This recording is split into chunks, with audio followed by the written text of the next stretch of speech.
Hi, this is Chris, and my name is Thea, and we have taken it upon ourselves to talk a little bit about some of the political stuff that's going on in Missouri in particular during this election season.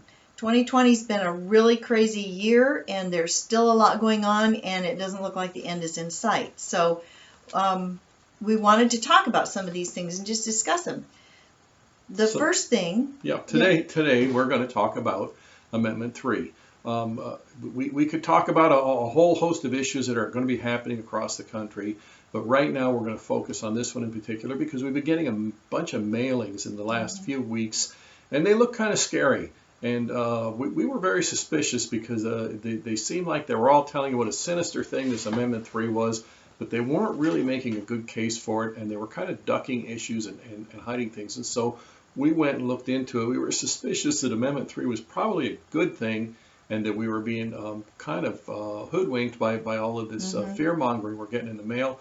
And upon looking into it, upon doing the research, we came to the conclusion that, yeah, it is a good thing. And the opponents of Amendment 3 are operating in a devious way. The basic issue of Amendment 3 is going to be redistricting. They don't want to talk about that because they don't want to talk about the details of that in their truthful sense, because it's a good thing for the people, it's a bad thing for the lobbyists and for the big moneyed interests, and so they are going to try and scare us out of supporting Amendment 3. Yes. So there are three main points for this amendment. The first one is that it bans gifts from paid lobbyists to legislators and their employees. And I think this is what they tried to focus on in those mailings, the people who are opposed to this amendment, because they don't want to take away that ability to give $5 even to legislators and their employees. Those are being used. Right. Now let's just talk about this, because this is one of the things that was very deceitful in the anti-Amendment 3 mailings. It said that the amount that they were going to allow to be given from lobbyists to legislators is only going to be lowered by $5. Well, that doesn't sound like much. If it's going from $1,000 to $995, that's no big deal. However, if you look at the way that things are already written, the statutes that are already on the books the way it is, we actually at this point have a $5 limit on gifts from lobbyists to legislators, and it's going to be dropped by $5. Well, that brings it down to zero. And what that means, that's a total game changer. That means that you are not allowed to accept gifts as a legislator from lobbyists.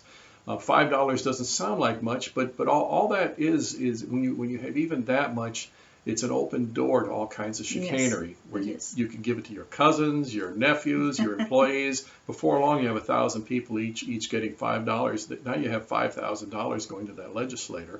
That does buy influence. Right, it does. The second point is to reduce legislative campaign contributions down from $2,500 to $2,400. Now, the best we could tell with that one, that doesn't sound like a huge game changer. However, it's going in the right direction. It's not opening up a whole floodgate of any kind of illicit money going into politics. So that one didn't seem to be very defining. Like the $5 going down to zero was absolutely defining. Okay, but that brings us to the point number 3, which is the redistricting, and this is where Amendment 3 you really need to pay attention to, because this is where it is a very good and worthwhile effort.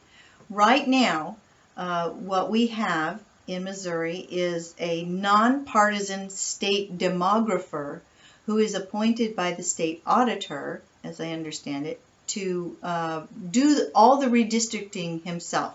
He is the one person who draws all those lines and decides where those district lines are going to go across the state without any accountability, because he's not in an elected position. He's an appointed position. So he's not approachable. He's not answerable to anybody. And it's a total scam when they call somebody nonpartisan. Yeah, it is. The idea is that this person is totally objective, is not going to have any personal bias, any personal interest in this, and he's just going to do it fair and square across the state. And like Thea said, there's no accountability. The redistricting is done every 10 years after the national census is taken. It's done on the federal level for determining how many representatives go into the House of Representatives and the Congress. It's done on the state level, and the population around the state is determined for state legislators, for the boundaries and the districts for each legislator. And people can play games with that. And so this nonpartisan state demographer appointed by the auditor was somehow supposed to do all these boundaries and lay out these legislative districts all by himself with no accountability. Yeah, so what happens with this bill is that the governor becomes the one who appoints a committee of commission, a bipartisan commission. There we go. Of it's bipartisan, and these people will do the drawing of the lines and determining of the populations and how the districts should be divided up. And that's really important because if these lines are drawn like in the middle of a community, it can divide a community, and you don't want that to happen. You don't want people who are in the rural areas getting grouped with another district away from the actual community that they're in. There's a lot of things that happen with this redistricting. So this is really important, and it's in effect for 10 years. So what you want is this bipartisan commission. And let's talk briefly, if I can jump in, about the difference between a bipartisan commission and a, quote, nonpartisan demographer. Okay, bipartisan means you got people on both sides of the aisle getting in on this commission, and they're doing it the way we are supposed to do things in America. They're hashing it out. Some people may have special interests and things like that, but that should be offset by others in the commission that are trying to do their duty to make sure that what the goal should be is to get everybody represented. So a bipartisan commission, you have more of a chance of representation of the people to determine that those legislative districts will represent the people of Missouri. And also, you have more of an opportunity for input.